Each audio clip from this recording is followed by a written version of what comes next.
बिरहा एक बिरहा के प्रस्तुति हो जाओ आनंद भी ले ले। आओ मास्टर, कहाँ हो लक्ष्मण?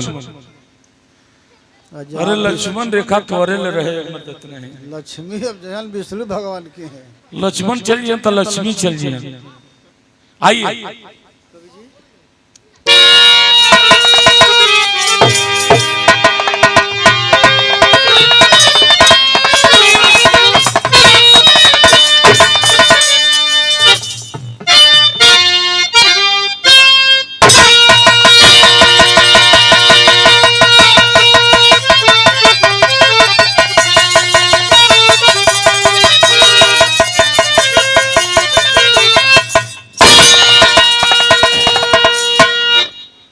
एक छोटा प्रसंग 15 मिनट का, विश्वास बा आप लोगों के पसंद आई। देशभक्ति से लेकर के कांड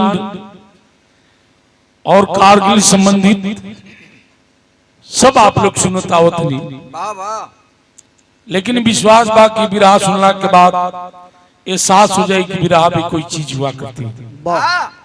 एक दानी के विषय में बताने जा रहा है। अभी उधर से बड़ा सुंदर विरहा रामायण से रहल, इधर से भी रामायण से रहल, सामायिक विरहा दोनों तरफ से हो गए। एक दानी के विषय में आप लोगों को बता दूं, ये धरती पर दानियों की कमी नहीं। कोई तन दान किया, कोई धन दान किया, कोई बेटी दान किया, तो कोई सरहद पर जवानी दान कर दिया। भाव दिल गए कैसे?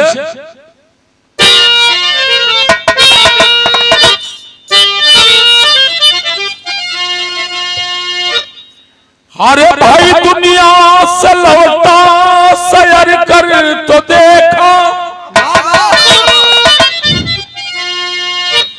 देखा करोड़ों करोड़ों है दानी, कोई तन दान की, कोई धन दान की, और सीमा पर कोई हब लुटाता जवानी, मगर मार भज की मिसल याद आती, तो बाला भी आंखों में भर लेते पानी।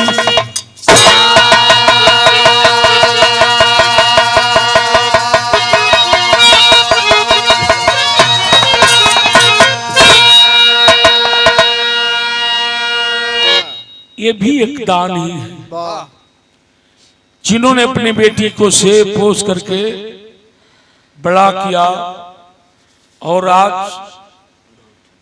वह गरीब बाप या अमीर बाप हो, लेकिन बेटी तो पराये हुआ करती है। जो अपने बेटी को ही दान कर दिया, बेटी को ही दान कर दिया, कोई सीमा पर जवानी दान कर दिया, लेकिन मगर मोर ध्वज की मिसल याद आती, तो बाला भी आंखों में भर लेते पानी। बात तो समय के बाद भगवान कृष्ण मुरली मुकुंद जदुवंश हंस नायक एक बार अर्जुन को बुलाए और बुला करके कहते हैं, अर्जुन हाई गांडीव रखो, आ गेरुआ वस्त्र पहनल, जोगी के रूप बना ला, और चलत तो है दुनिया की सैर करा दूं। अर्जुन भी गेरुआ वस्त्र में हो गए, जोगी के रूप में हो गए। धर्मराज को बुलाए और बुला करके कहते हैं, आप माया का बात तुम शेर बन जाइए। माया के शेर बना करके अर्जुन को लेकर के भगवान कृष्ण मुरली मुकुंद जदुवंश हंस नायक भगवान कृष्ण लेकर के चले हैं। जब हमने कहावत हो जाए तो गाड़ी पर लिखर हुए जदुवंशी परिवार, जदुवंशी परिवार, जदुवंश कुल के ही हम लोग हैं। इतना यहाँ ले आकर लोग बांट देता, फलाना तू हो तो फलाना तू हो तो फलाना तू हुआ। लेकिन यदुवंश ये कई घराना है। भगवान कृष्ण लेकर चलना न तो विराह में तरस लगे। कौन तरस बाप?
पहुंच गई मोरध्वज राजा के दरवाजे पर। राजा की जय हो, प्रजा की जय हो, नगर की जय हो, दी की जय हो। मोरध्वज राजा देखलन कहलन आई कल गिलबा की अतीत देवो भव।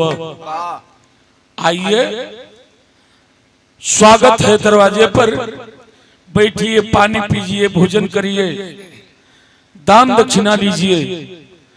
जोगी कहलन न हम पानी पिएंगे न भोजन करेंगे।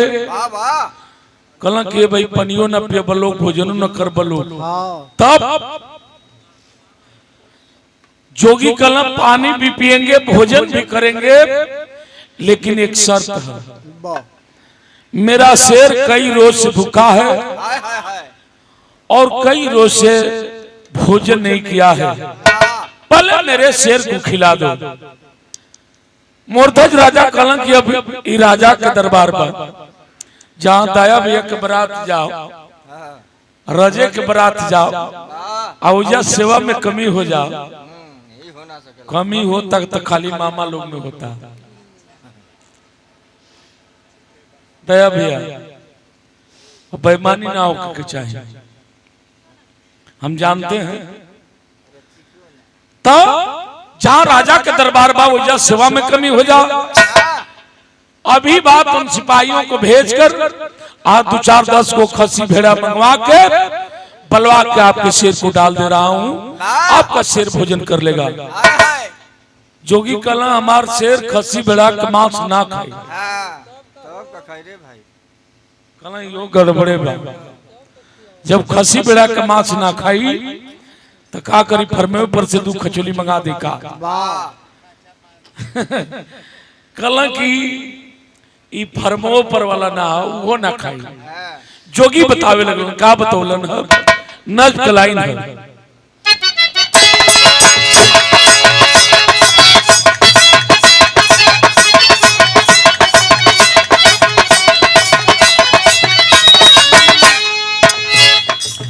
कहे जोगी कि मेरी बात ये महाराज सुनो,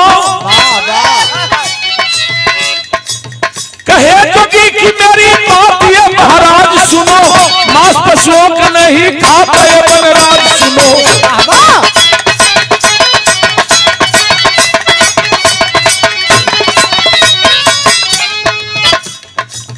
मांस पशुओं का नहीं शेर ये खाने वाला, कोई दशा न मिला शेर खिलाने वाला।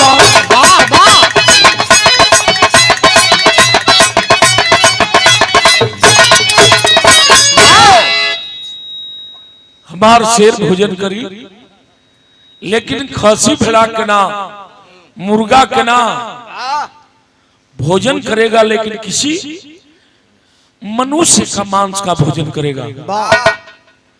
राजा कहलन कि मनुष्य के मांस के भोजन करी तो ये राजा की जबान है, ये राजा की जबान खाली नहीं जाएगी।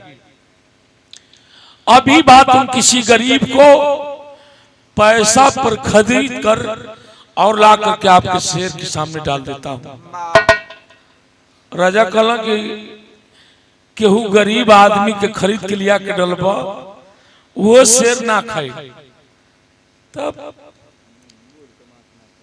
जोगी कहला कि वो शेर ना खाई, तो राजा कहला तब का खाई? कहला खाई, लेकिन अपने घर से, अपने घर से किसी व्यक्ति का मांस खिलाइए तो मेरा शेर खा लेगा। राजा के पैर से जमीन खिसक गई। मैं राजा हूं, जबान खाली चल जाई। राजा हाथ जोड़ के बात उन जोगिन से को बात कहलन। बिरहा में क्लाइन तरज लगिल, कौन तरज बा मास्टर?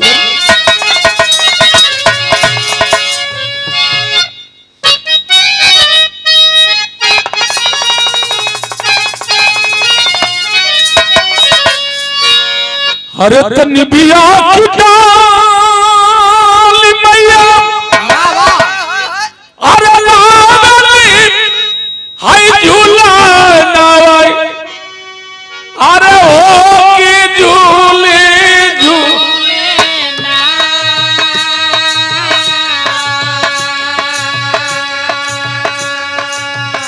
मैया पर गावे लिखतिया होगी झूली झूली।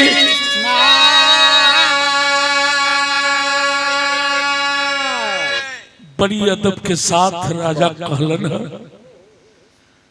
हम तैयार ही बाबा, हम मर जाई, प्रजा के लोग ह, लेकिन परिवार में दूसर वैसन कोई व्यक्ति ना है जन तोरे शेर के सामने डाल दी। जबान हम दिले हैं तो हम तैयार हैं, अपने शेर को छोड़ दीजिए, मेरा आहार कर ले, मेरा भोजन कर ले। उस समय राजा के आंख भरल है, राजा रोवत होन कहत होन का, अरे बोले अरे हाजिर बात हमारा तानावा होया घायल,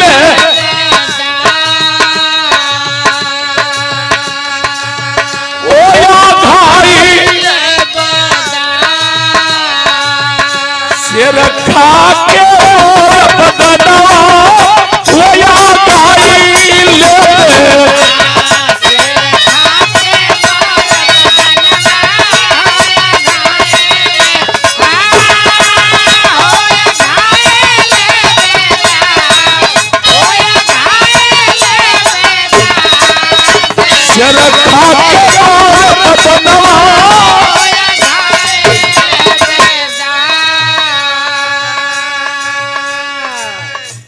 कल शेर के छोड़ दी, शेर हमार भोजन कर ले, लेकिन हम दूसरा व्यक्ति के कहां से लाई? वचन हम दिले हैं। जोगी कल खाएगा शेर, लेकिन तुम्हारा मांस तो पुराना है, तुम पुराने आदमी हो, मेरा शेर भी पुराना है। अगर खिलाना है तो किसी बच्चे का मांस खिलाओ, नादान बच्चा हो, छोटा बच्चा हो, इसलिए कि मेरा शेर के दो चार गो दांतों टूटल बड़ा। नादान बच्चा, छोटा बच्चा के खाई, ओकर मांस नया रही तो हमारे शेर बातों भोजन कर ले। कहलन है जोगी एगो बात कहलन, का कहलन? अरे बोले अरे हाय बचवा के लियाई, ओ कराई देवना हमारा शेरा के, हाय भोजनिया हो अरे कराई देवना। राजा खिलाना चाहते हो तो अपने बेटे का मांस मेरे शेर को खिला दो। राजा के पैर से जमीन खिसक गिर। बाबू भैया ये कैसे हो सकेला? लेकिन राजा जबान दिल बड़ा और जबान की सबसे बड़ी कीमत होती है। और राजा कहला ठीक बा, जब हमारा बेटा के शेर बात ना हार करी भोजन करी तेगो काम कर दे, 2-4 मिनट कम के समय दे। हमार बेटा बा कहल जला कि अमृत के धार के कितनो पियाई एगो माई बिना, कैसे के करे जवा जुड़ाई हुए एगो माई बिना। तने रानी से पूछ लेती। जोगी कहला अरे बारे राजा, हम जल्दी कोई बहादुर शेरे दिल राजा होगा, बहादुर राजा होगा, दिलदार राजा होगा, हम ना जानने की मेरे बस वो राजा होला। ये छोटी मुकी बात रानी से पूछे जीबा, देखा कहीं कहीं बात फंस चले जाए। अभी बात अलग ही राजा के कहला बस 2-4 मिनट का समय दे दीजिए। कहला जोगी की देर मत करना। कहत हूं राजा जोगी से का कहलन, अरे इच्छा करो पूरी लेकिन अरे बात ना पूरी हो जाई, हो जाई।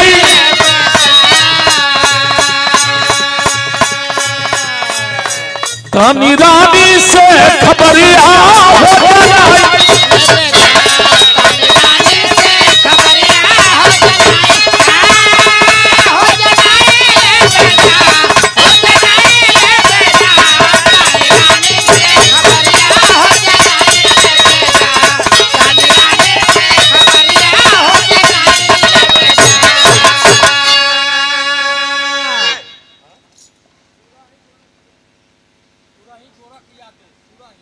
हमारे सम्मानित गार्जियन अभिभावक आदरणीय श्री गोरख यादव सुरही बागी बलिया के ऐतिहासिक माटी से यह आशीर्वाद मिला, चरणों में कोट से प्रणाम। आप सब भाई लोग के प्रणाम पर लगी है। मालिक सुखी रखे, तनी विराज से दिमाग नहीं हटाएंगे बाबू। और राजा गिलन रानी के लगे, आज जब रानी के लगे गिलन तो रानी देखली अपने राजा के उदास हुआ। देखा पति तो परमेश्वर हुआ करते हैं, ये घर के मेहरारू बड़ी सकी बस वो राजा के ना देखतड़ी से खाली पराशर मुनि के जो होता लोग जल्दी का करबा, बहुत कुहारा बा। संगही तोरा लोहरा बा, इतना कुहारा बा ई खाली उहाँ लोग के देन है। अरे लगिए बड़ी ठीक बा, लेकिन कुहरवा तो उनकरे न देन हो। वो न मलाह के लड़की से प्रेम कैले रहता न कुहरा भेजता। अच्छा पहले के गजबे कुल रहलन। अरे बहुत घटिया रहलन सब। प्राकृतिक देन है, ये तो बना दिल ना। खैर तन बिरहा से दिमाग में हटाए। रानी बात अपने राजा के उदास देखली है, पूछे लगली उदासी के कारण। तो राजा बतावे लगल बिरहा में एक लाइन बड़ी पुरान गीत लगी। कौन गीत बा?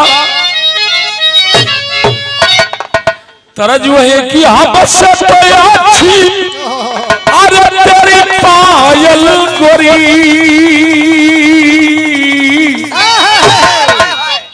हाँ बार बार तेरा हाई कदम चूमे। कबो कबो तो अमर न जाला तो गुड़वे चाटे लगेला।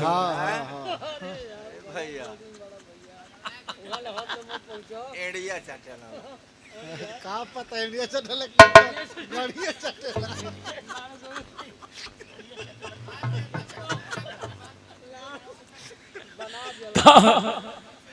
तरज आज भी निक लगेला, लेकिन राजा रानी से एगो बात कहलन। का कहलन?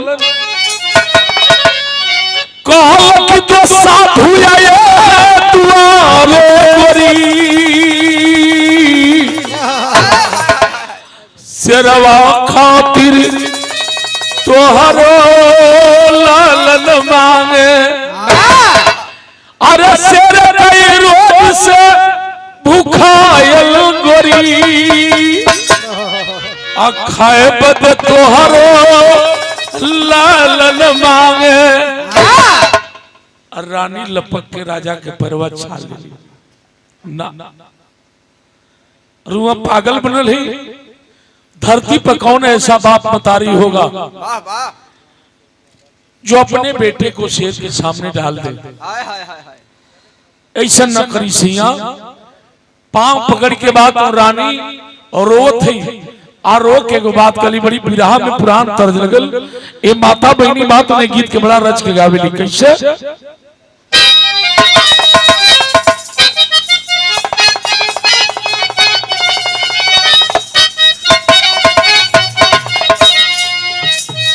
तरज होगा मामा तनी ध्यान पर छोड़ा दुल्हे राजा के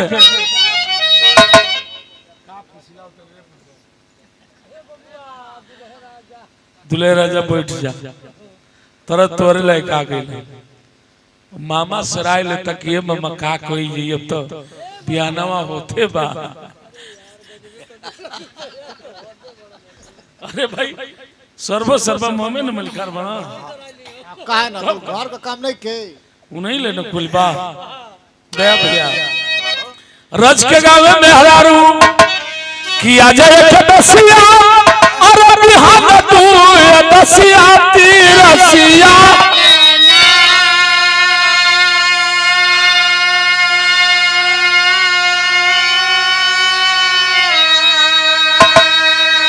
हम मुरहा मांगला हाय के बनवा तीरसिया के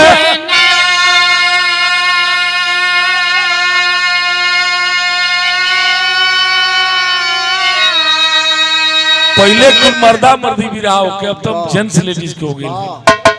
प्रियंका माधुरी जी कोनो करियवा कहले रहल हम भले करिया है आ तू हमार देखल ही होइबू अरे तोहर मालकान चचक बेड़ी हमार मलकाइन एकदम ऐश्वर्या राय बेचारी आजो बात हम गेट खोल के ताके ले हमार राजा जी आवत हुए कोनो गौलो रहल अरे उखिया में खेललो अरे हरिया में खेललो भूलाई गई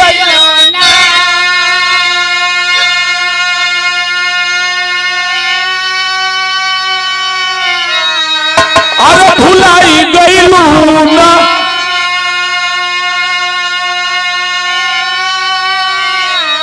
यही करियावा के सुधिया भूलाई गईलू वार्ता था तक नए भाई लोग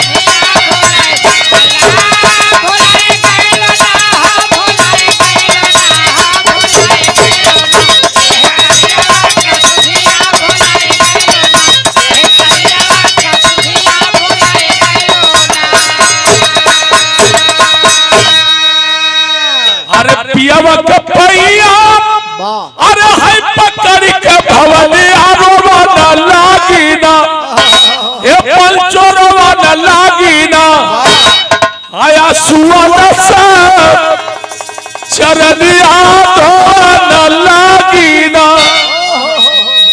नासिया जोना बेटा का 9 महीना को पल्ली जोना बेटा के 9 महीना कोख में पल्ली तेल बुकवा लगोली तू कहा जन्म कर दर्द अभी राजा रानी बतियौते हुए इतने में गजब हो गई बाबू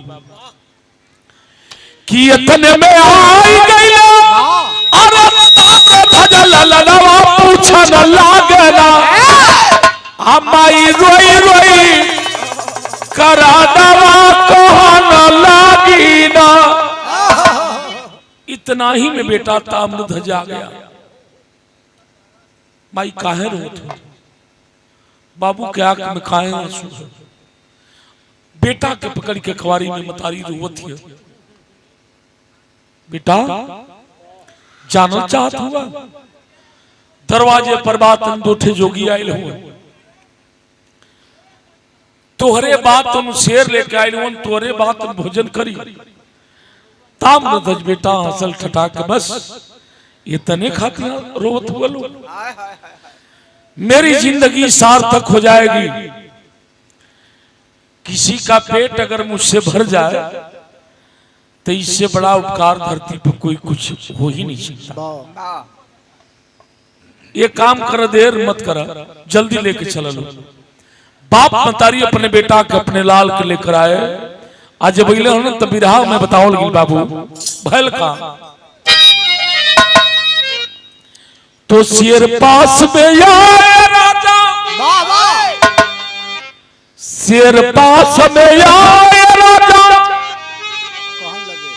कहां लगे उस बार आरा लेकर राजा रानी अरे चीरो चल संतान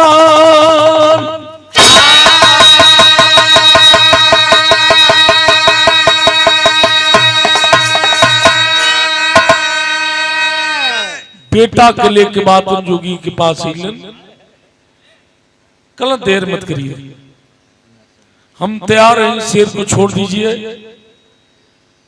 आपका शेर मेरे बेटे का आहार कर ले भोजन कर ले कल ऐसे नहीं होगा। दया भैया बस 5 मिनट और ओकरे बाद तैयारी हो जाई जौन हुई तो अब हमारा बिरहा अल्लाह पर पहुंचत है। जोगी कल ऐसे नहीं होगा अपने बेटे को आरा लेकर चीरो एगो हम अल्लाह को बोले रही जो उनकी आज पांडेपुर में तमाम अलहिता हुवन मऊ के बाद उन्हें गो अलहिता इंदिरा स्टेशन पर गावे वो अल्लाह के थोड़ा सा रिसर्च हमारे कभी आदरणीय उमेश गाजीपुरिया जी हैं और मैं स्वागत भी करना चाहता हूं कवि जी यूट्यूबर वाले भाई हैं आप उजाला फिल्म्स के मालिक और उमेश गाजीपुरिया जी आप आई आपका मैं स्वागत करता हूं।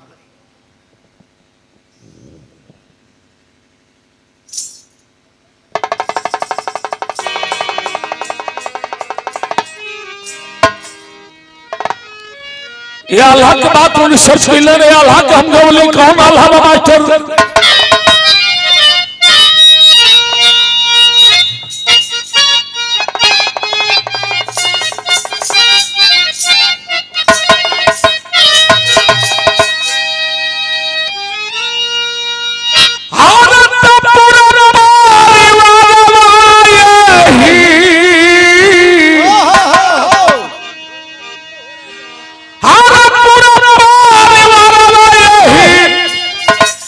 अरे ढोलकी है परजियत बात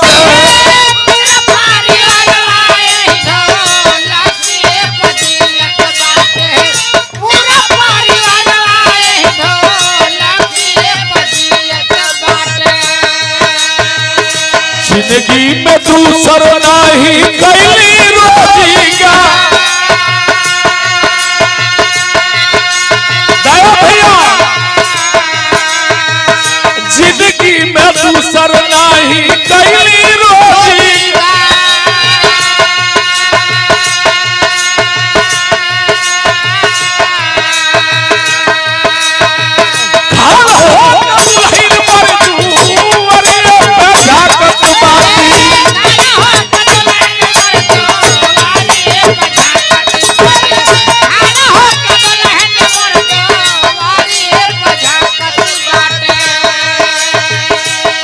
रही जो हक बने बतला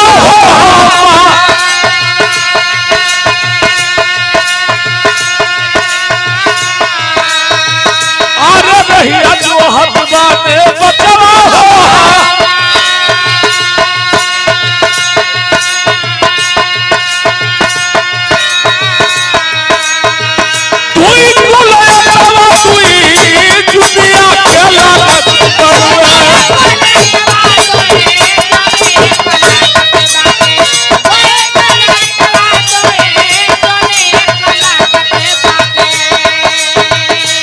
बचा के बचावा हमार को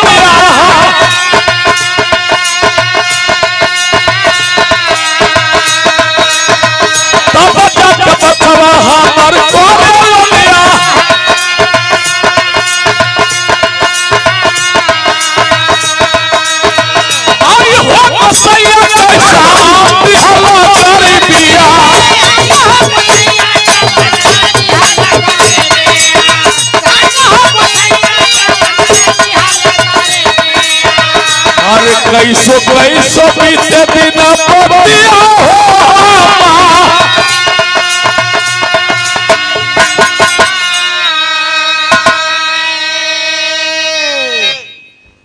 बिरहा फील्ड में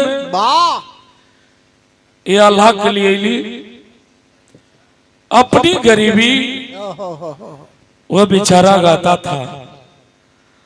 2 रुपया 5 रुपया 10 रुपया जो मिल जाता उसी से उस परिवार का जीविका चलता, भोजन चलता था। लेकिन बात हमारे बिरहा में वही रह गई।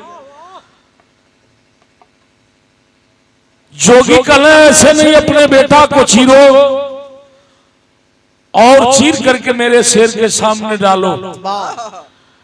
किसी ने गाया था कि आरा हिले बलिया हिले छपरा हिलेला तो हर लचके जब कमरिया सारी दुनिया हिलेला।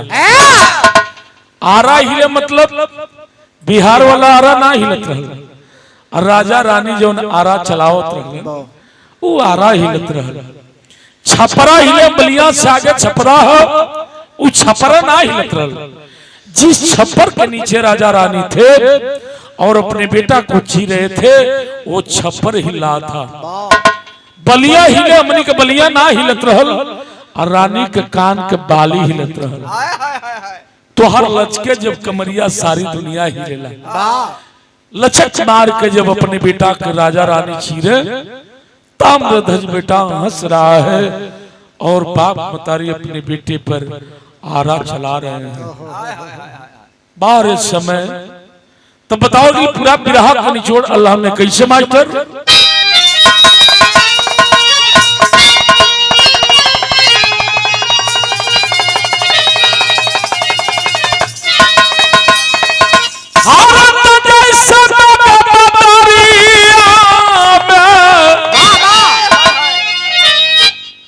का पे बुढ़ी गैया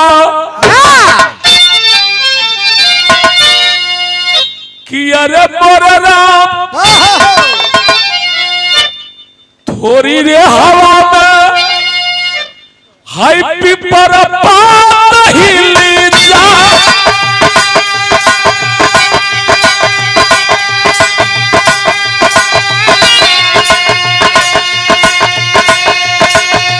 वैसा हाई करे जवानी के हिल गई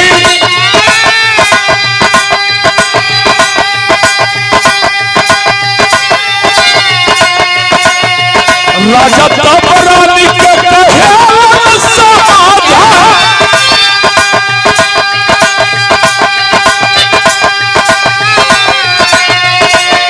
और राखिला धर्म चाहे राखिलाई जाती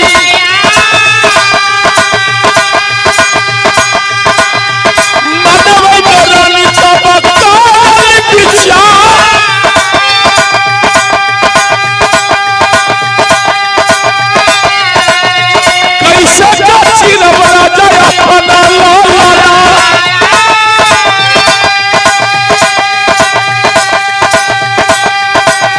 तबले राजा जी हले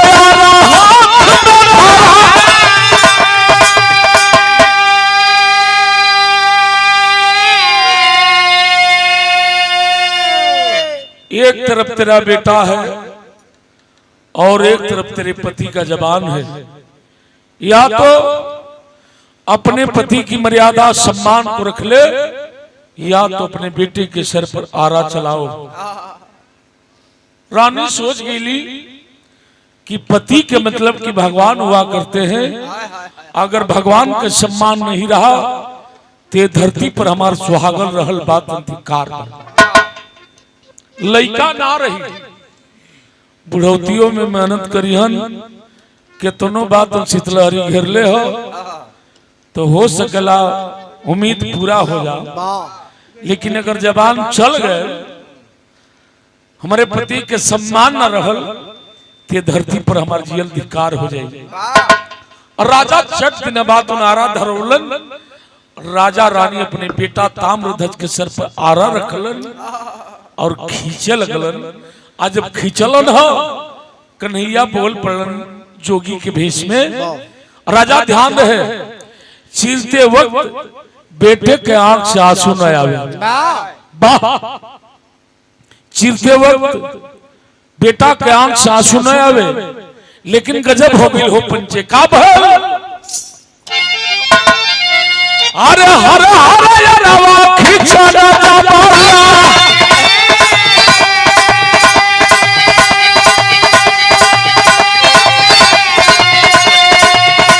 अरे पाया होया सब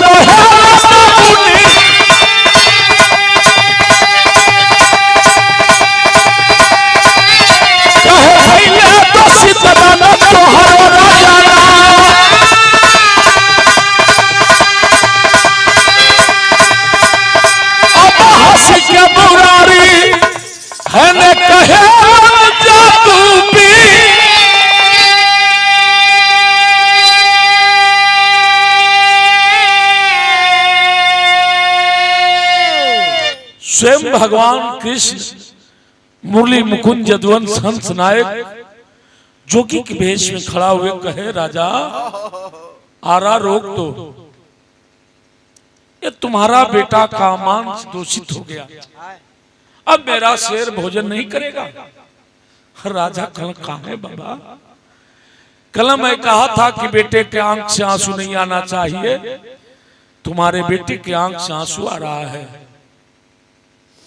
राजा हाथ जोड़ के कहला, हाँ बाबा, बेटा के आंख से आंसू आवत बा, लेकिन दाहिने अलंग से नहीं बाएं अलंग से आवत बा।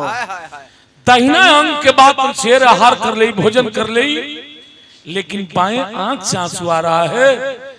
तब बाया अंग के धरती पर बात हम चिड़िया चुरूं, ये धरती पर कोई पूछने वाला नहीं, इसलिए मेरे बेटे के आंख से बात बाएं आंख से आंसू आ रहा है। कन्हैया मुस्कुराने लगे, कहते हैं बार राजा धनी हो, एक काम करो मोरध्वज राजा, आके दाहिना अंग चीर करके शेर को डाल दो और बाएं अंग को रानी से कह दो कि रानी भोजन बनाए। बाएं अंग के बाद उन्हें आहार भोजन स्वयं खुद मैं करूंगा। तब बात राजा रानी से के बाद कलन विराह का लास्ट पॉइंट का कलन, रानी साधु के भजन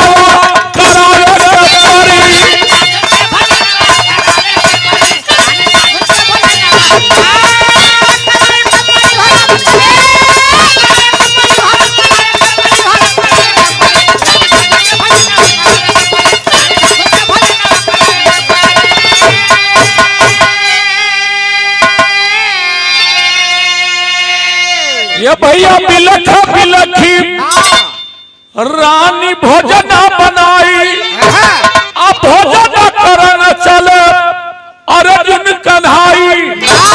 अरे 5 गो परसवा लगावे के परी, रानी साधुन के भोजन करावे के परी।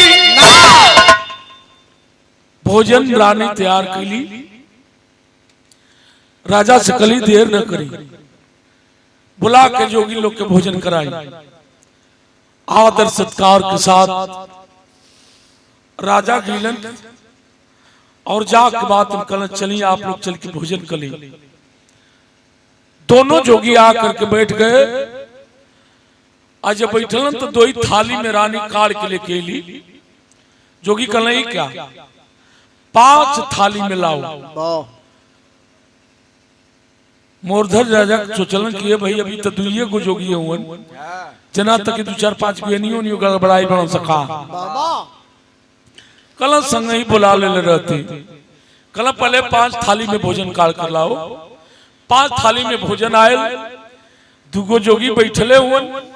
मोरध्वज राजा कहलन कि आखिर हाई थरियवा के करे बदे है, कहलन कि 2 हम लोग हैं और 2 प्राणी तुम दोनों बैठ जाओ।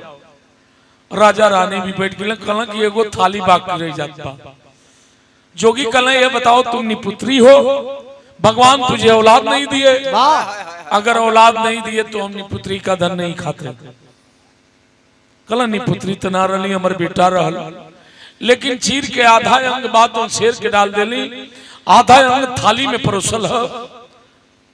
अब रहूंगे बताई कि क्या करी। कल अपने बेटा को बुलाओ, जब तक तुम्हारा बेटा नहीं आएगा तब तक हम भोजन नहीं करेंगे। कल अब कौने बेटा को हम बुलाई तब अरे राजा और रानी तब ललने वही के ठेरा आया न हो लला नाला जो राजा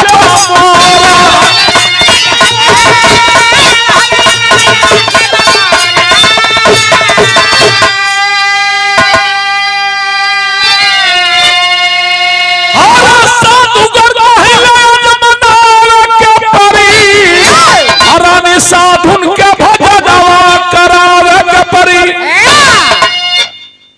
अपने बेटा के टिरलन ताम्रध्वज बेटा दौड़ता हुआ आ गया। राजा रानी मिल के अपने बेटा के चुम्बन चाटत हुवन। सोच गए कोई साधारण जोगी नहीं। हाथ जोड़ के दोनों प्राणी खड़ा भइलन। आपके ही असल रूप में आई। असल रूप में भगवान कृष्ण बंसी बजाते हुए प्रकट हो गए। प्रगटे अर्जुन संग भगवान, प्रगटे अर्जुन संग भगवान, हंसते आगे रतन सुजान। अरे सरवा हमारे, अरे सरवा हमारे, अरे सरवा हमारे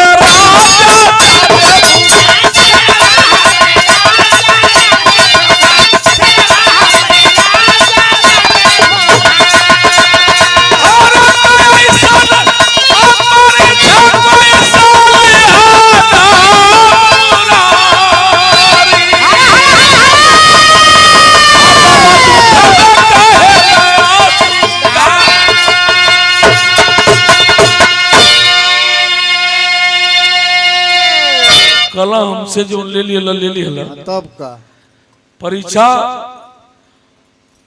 भगवान कला कुछ मांगला कला कुछ के जरूरत ना। हाँ बेटा मिल गए और औलाद से बढ़ करके इस धरती पर कुछ नहीं। सबसे बड़ी दौलत औलाद हुआ करता है। प्रभु हमसे परीक्षा लेला, ऐसा परीक्षा कहीं कलयुग में मत लिया न तो गुड़िया के असमार मरिया सा जिंदगी में फिर नाव न ले खाए के। जय हिंद, जय भारत, जय समाजवाद, जय अखिलेश।